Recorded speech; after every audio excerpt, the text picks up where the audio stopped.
To everyone, with all due respect, Father Robert, you mentioned Attorney Michael Boa. He is part of the defense. And I would like to give the recognition to the real part of the prosecution team, Attorney Marv Fua.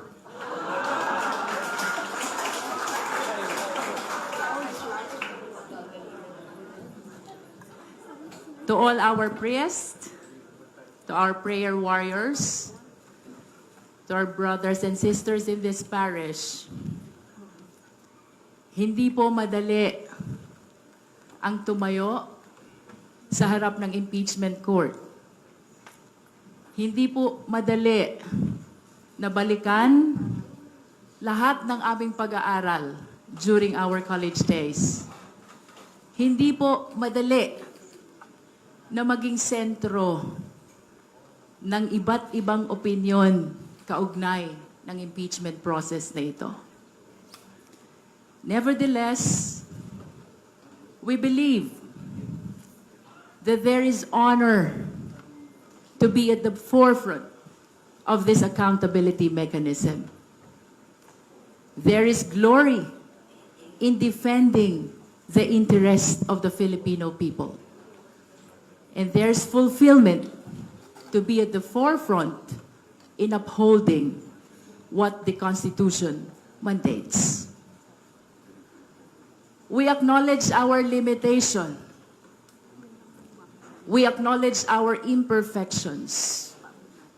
We acknowledge all our insufficiencies. But let me tell you, my dear brothers and sisters, all your prayers overpower them. All your support overpower them. Ultimately, everybody's love for the Philippine nation overpower kung ano man ang kulang sa mga prosecutors. And that is why we would like to thank and request, let us pray harder. Let us pray hardest. Not only for the House prosecutors, not only for the private prosecutors. Tama yung dasal ng ating mga minamahal na kaparian.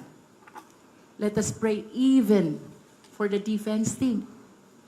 Let us pray even for the senator judges. Let us pray for the entire Philippine nation.